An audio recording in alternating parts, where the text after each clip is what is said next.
off that he hadn't noticed before. Being a curious child. In other words, he got into stuff he wasn't supposed to. Like that one time, they told him not to mess with his Aunt Joanne's hair, and he did, and found out it was a toupee. That was a terrible day for him. Anyways, child with a desire for excitement and adventure! He could have just went to Vegas, but hey, why not? He thought he would take a little detour on his way home and investigate. A clue, Sherlock. No, wrong story. To see where it led. No sooner had the boy cycled a little way down the track, past the 7-Eleven where that guy who pretends to be a robot, he's all painted in silver. Snorlax? What? No, not a Snorlax. You could just go around that. No, you can't. You have to wait until you can wake it up. Shut up, Sarah! Anyways, track in the sky began to darken overhead. And that's when he was like, Jeepers! He goes, it's getting dark. And I'm on the east side of town. I don't want to be here at dark. That's when some lady went up to him and said, you got a smoke on you? Oh, God. Heavy black clouds gather. A storm was coming. Like right now. And through the clouds, John Cena came! Okay. As luck would have it, just as the first fat drop of rain began to fall, the boy spotted a house in the distance. He cycled as fast as he could, thinking he would shelter outside on the porch until the storm passed. Man, imagine if an actual person lived there and he'd oh honey, we have another alcoholic.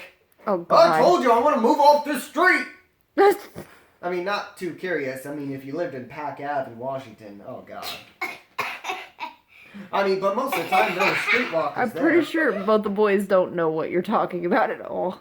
Thank God. As the boy reached the house, boom! The first clap of thunder crashed overhead. I mean, if he got shocked with lightning, who knows? He might be the next superhero. I mean, that's what I hope would happen to me sometimes. You think if I held a radioactive isotope in a lightning storm, that would work? That'll kill you. Well, you don't know that. According to a lot of superhero comics I read, anyways. They got struck by lightning and they was like, hey guys. He dragged his bike up the steps and on the porch and took a moment to catch his breath. That's when the old man came out and said, get off my porch, you crazy kids! Susan, get my gun! Then he remembered that Susan passed away long ago because of his dementia. Okay. As the rain came hammering down, when he had to recover himself, he noticed a sign over the front door in the black letters. Welcome, come on in. Welcome, come on in. That's just as bad as the van saying candy, spray painted on the side. That's strange, the boy thought wearily, or whatever. That says weird. That's spelled weird. But this curiosity got the better of him. Like most Scooby-Doo problems there. Dun, dun, dun, dun, dun, dun. You Shaggy, shut up, Scooby, we're going in. We always go in. Fred always drags us into these crap. He tried the door and found it unlocked. He's mostly just trying to impress Daphne. He's like, look how brave I am, Daphne. I mean, I know you're going to get kidnapped, so I'm going to have to save you 5 minutes from now. So he pushed it open rather nervously. I don't know if that's how it was. And stepped inside. And a bag went over his head, and he was shipped off to a secret government base. The end. Okay. The boy found himself in an ordinary-looking hallway. A coat and an umbrella stood in the corner. Picture and a mirror hung on the wall. What kind of picture? These pictures don't have pictures in them!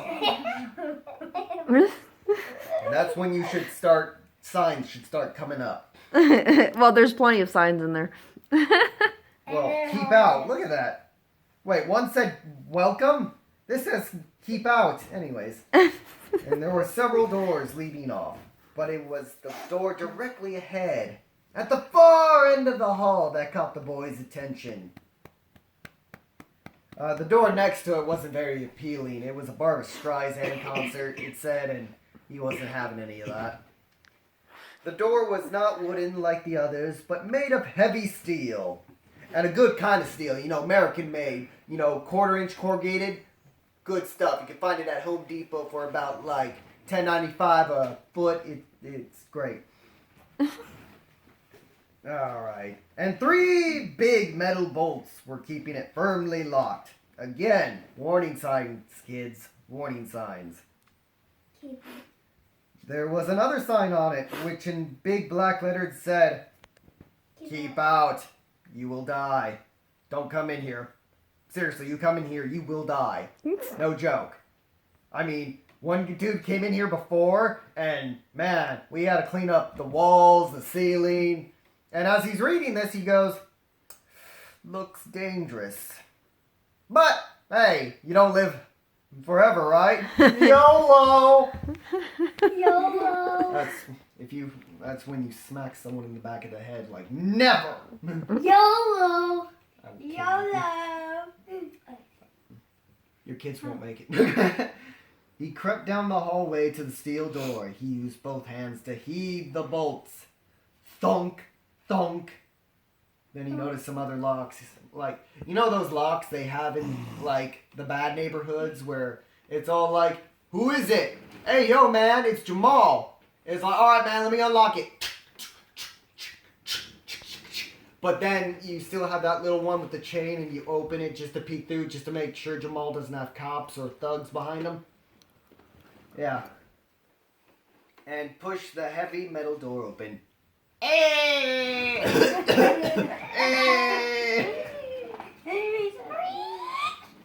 Behind the door, a staircase led downwards.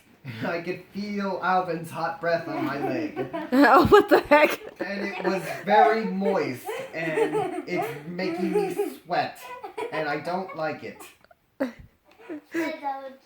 I think it means he's telling you to cover your face out. Jeez, I'm already sweating. Now that's just plain creepy. But again, the kid thought, "Oh, I'm sure nothing happens, right?" YOLO. As he walks past, the skeleton on the floor and the scratches sprawling how long he'd been there, and keep out, he's hungry. Anyways. But his curiosity got the better of him. He stepped gingerly on the first shadowy stair and carefully continued downwards.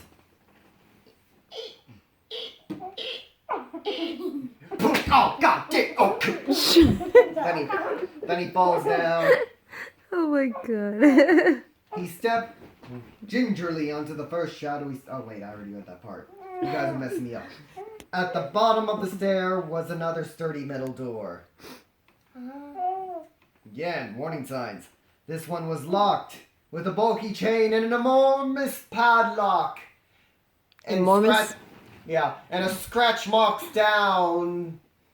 I mean, I made that part up, but still, scratch marks, just all these things are signs.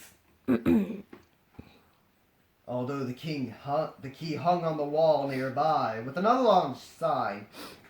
"Turn back now!" Yes, this means you, right now. The guy who's about to open this at this very moment. And Mr. Whiskers decides to butt in, and like all cats do, he likes to sit on books. He noticed some rust and blood coming down out the door. Oh, he farted. Is it because I want to let you sit on the book?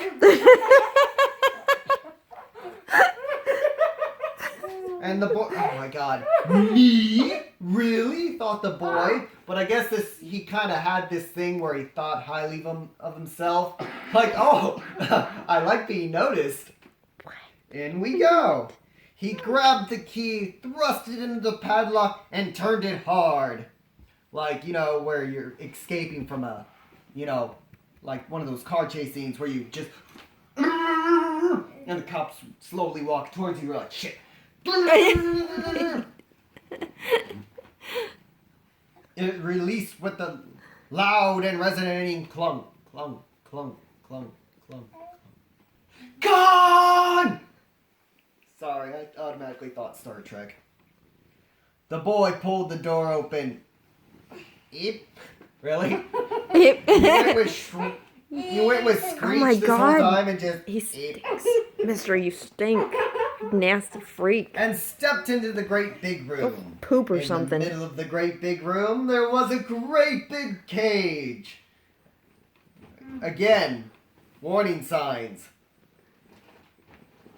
And in the middle of the great big cage, there was a great big purple gorilla. And I'm not talking about Wesley Snipes. Was that racist? Be honest. Oh, well, kid says no, so it's not racist. The great big purple gorilla was sitting on the stool with his legs crossed and his arms folded, looking awfully fed up. He was just like, man, when I get out of here, I'm just gonna go to freaking Miami, just rent one of those nice cars with tops that come over. Yeah, it's just gonna be great. But find me a nice Cuban lady, because, it's Florida. They're everywhere. Yeah, I'm just going to enjoy that. Just enjoy that. Oh, God. And then there was an enormous sign hanging over a great big cage, and you guessed it, do not touch the gorilla. Do not touch a gorilla. It's hilarious. Don't touch a gorilla. Don't touch a gorilla. They can crush a kitten. I mean, not even harmfully. They'd be like, I love kittens. Oh. I love. Oh. And here it's and he goes, okay, the boy's obviously looking pretty stummified. He's like, thought the boy's curiosity got the better of him. Curiosity killed that thing right there. Well, with you, Mr. Whiskers, it's a motor. Oh, burn. A heap of bananas lay in the corner of the room. With a lot of bananas, you can make a pretty good margarita. Banana margarita, anyone? Nope. Not for you kids, but I'm pretty sure Sarah. Tell him, say, we're kids. The boy picked one up and held it out between the bars with his hand, unreachable to where if the gorilla so happened to miss the banana and grab his arm, he's just pulling because he figured this is attached. To his great surprise, the purple gorilla didn't jump up and snatch it. He reached out one arm and took it quite lazily. He was like, this always freaking happens. Fine.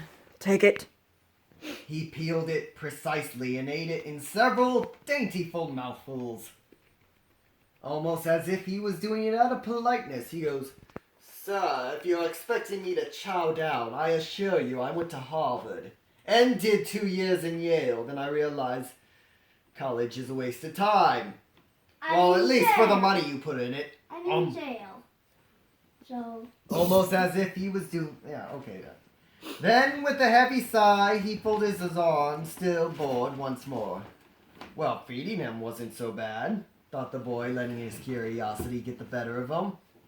Maybe I'll try talking to him, because, he seems like a smart gorilla, polite, cheerful, and I think that's a Stephen King book. Right there. I believe these stories are only supposed to be 5 minutes. It's going on 15 minutes. Oh, shut up. So the boy said, hello, purple gorilla. And again, the boy said, not racist. You do look down. How long have you been here? And why do they keep you? Okay, just making sure. Why do they keep you locked behind these doors? What would actually happen if I touched you? Why would you want to touch a gorilla? I just want to pet it. He's like, what would actually happen if I touched you? And the gorilla looks at him and says, I need an adult. The boy didn't really expect the purple gorilla to talk back, and of course he didn't. He just sat there on his stool with his legs crossed and his arms folded, gazing into the distance as if he couldn't hear the world. Should I make that quiche tonight? I mean, I should have those leftovers because they are going to go bad. Okay, that's fine. Do I remember to make that appointment with Dr. Fillmore? Hey, look. Shoot, I'm going to have to do that tomorrow. Feeling bolder, the boy giggled naughtily. Naughtily? Like... and jigged about in front of the cage, pulling a face. But the purple gorilla took no notice because he's not going to pay any mind to that jerk. I mean, how would you like it? You're stuck in a cage all day and dude's just going, hey, you stupid gorilla. Where's your family? Are they back in the jungle? Oh, God. I wonder, the boy murmured to himself. He stepped right up close to the bars and thrust his arms through. The purple gorilla didn't even look at him. He's just sitting there like, don't you do it. Don't you do it. He's going to do it. Oh, God, he's going to do it. See, this is why I go see Dr. Fillmore, so I can talk about my stuff. So the boy raised himself on his tippy toes, like right on his tippy toes. It was amazing. Pressed himself up against the bars, reached out in absolute full stretch, and his fingertips touched the gorilla. Quick as the flash, the purple gorilla sprang to his feet with a mighty howl and grabbed the bars of his cage. He was like, don't you do it, don't you do it, don't you do it, don't you do it. I have pepper spray! Police! And he starts blowing a whistle. Oh, man. The boy screamed, fit to a burst. The gorilla sprang and bent the bars apart with all of his might. The boy didn't want to wait to see any more. With his heart pounding, he sprang up and reached the door. He was all like, I'm gonna go cannon on you. It's hilarious. But the boy wasn't allowed to use that kind of language. As he was running through the door, he marked a sign over the door frame as he sped through. It said, told you so. The sign was basically like, hey, We knew you were going to do it. do they just look like, do these guys just have a grill in here and all these signs just have stupid kids like come in and possibly get murdered? Yeah. Like as a joke? Like, hey, watch this, watch this. Kind of like those people who like have bait cars. Keep reading. You're going to love it. The boy took the stairs 2 at a time as he heard behind him an almighty crash. My bubble was broken! Purple Gorilla had broken the cage apart. Wait, he could have escaped any time? Okay. This is your Hey, own, you know. The boy sped back through the steel doors with a sign hanging above. Best you wish you hadn't touched the gorilla now. Oh, my God. God, that just sounds like my brother. It's like, what'd we learn? I shouldn't touch hot things when you've heated them up. Yeah, exactly. In my fairness, like he was passing me anyways. I'm not saying he's right. I'm just saying, you know, he's kind of a jerk. Hey, seriously, your breath is. Look, my whole knee is wet from your hot breath. Hey, I'm reading on this. It Scooch smells back. like You can't read that way, Cheetos. Alvin. It smells like Cheetos. Alvin, scooch back. The boy tore down the hallway, the floor shaking beneath his feet. Because, you know, eating all those bananas do put on some pounds. Oh. He glanced over his shoulder to see the purple gorilla striding through the steel door behind him. Thump, thump, thump. By the front door, the boy spotted a sign informing him, this was your own fault, you know. Like, seriously, we told you. There was signs! But it's pretty funny, you know. With the gorilla hot on his heels, he sprang through the front door, across the porch. He grabbed his bicycle, leapt down the steps, throwing himself astride, and Eli's cheek was hot. Fiery hot that I sweated gallons. Gallons upon gallons! Anyways. Leapt down the steps, throwing himself astride, scrambling frantically from the pedals. It was too late. The boy felt the ground shudder as the purple gorilla charged closer. And at that moment, he's like, "He won't follow me out here, would he? I mean, he's been in here this long. He could escape, obviously." Terrified, the boy looked around. There was a great purple gorilla standing right behind him. The gorilla reached out with his great big hands, with his great big fingers, and touched the boy lightly on the shoulder and said, "Tag." Then he tiptoed off going, "Yee!" And that was the end. And the boy, he had to get some major